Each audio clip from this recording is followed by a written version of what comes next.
Je lis du livre de Job, chapitre 19, les versets 20 et 21, ce qui suit. Mes os sont attachés à ma peau et à ma chair. Il ne me reste que la peau des dents. Ayez pitié de moi, vous mes amis, car la main de Dieu m'a frappé. Prions. Seigneur,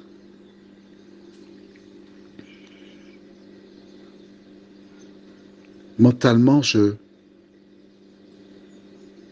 vois cet homme.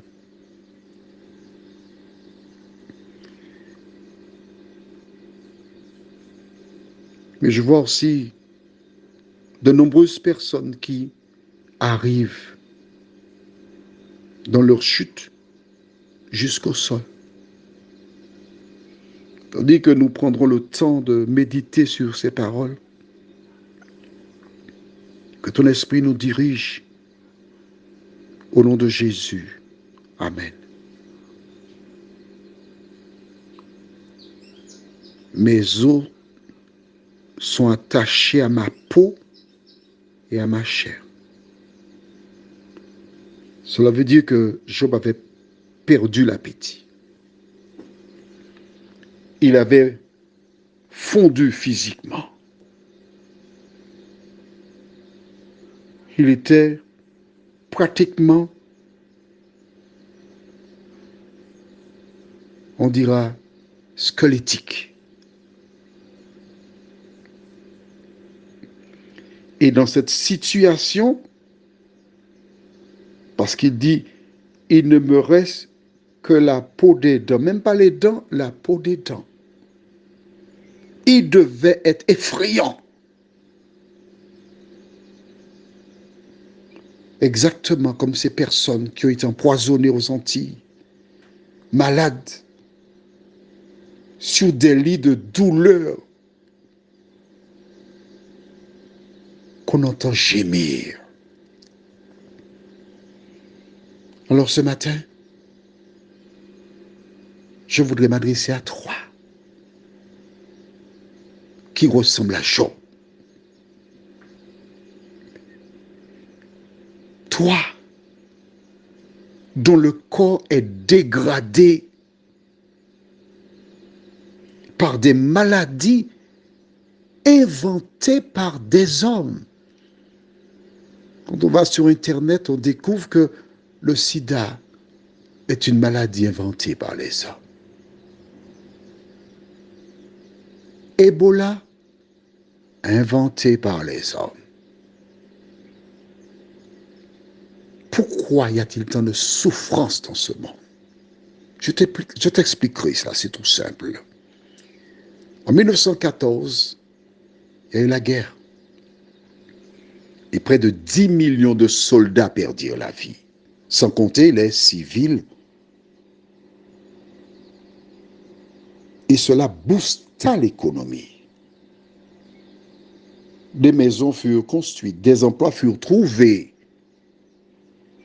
Et c'était le moyen efficace pour créer un monde meilleur. Sans oublier que les personnes âgées qui faisaient des arrêts cardiaques mouraient, c'était une bonne chose. La Sécu n'avait pas de retraite à payer. Ils ont fait rebelote 39-45, où entre, on dit, 50 et 80 millions de soldats périrent. C'est une affaire qui marche, cette affaire-là. Oh, la guerre. Oh oui, faisons la guerre. Ils ont essayé à nouveau de faire la guerre, mais ça n'a pas marché. Et les politiciens qui observent se rendent compte qu'on ne sera pas en mesure de nourrir la population en 2050. Il y aura trop de personnes à cause de l'explosion démographique. Comment ferons-nous? L'ennemi leur a donné un super projet. Créer des maladies qui tueront les gens. Alors, quand j'étais gamin, j'allais près de la mer. J'habitais Sainte-Marie à Martinique un moment. Je prenais le sable, je l'envoyais vers le ciel et le sable retombait au sol.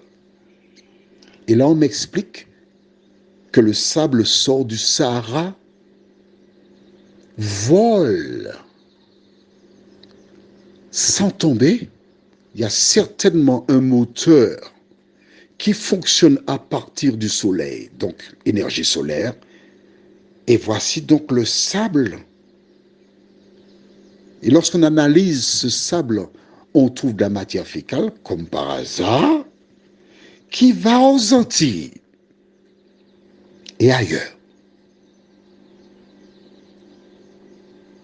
Les Sargasses, l'une des communes très touchées, le Robert en l'occurrence, des appareils électroménagers et autres sont bousillés. Alors si le matériel est bousillé,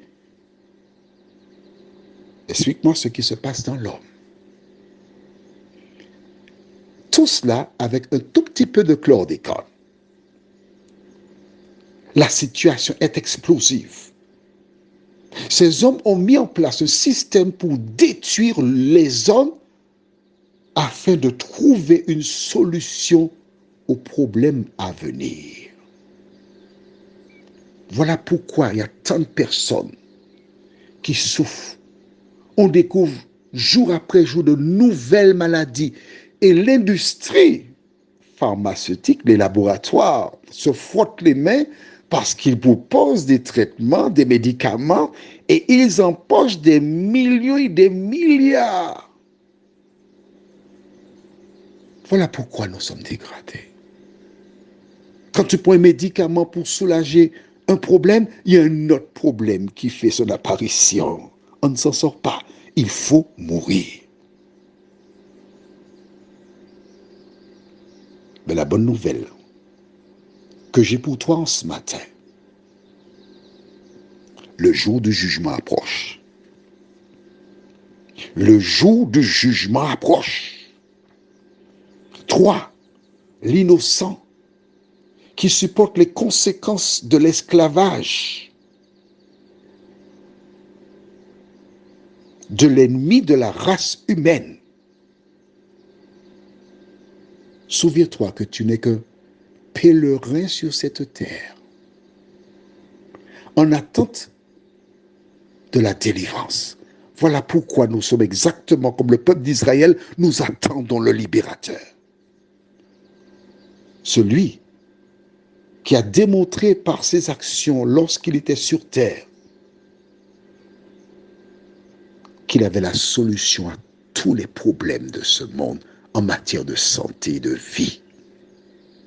Prions, notre Dieu, notre Père.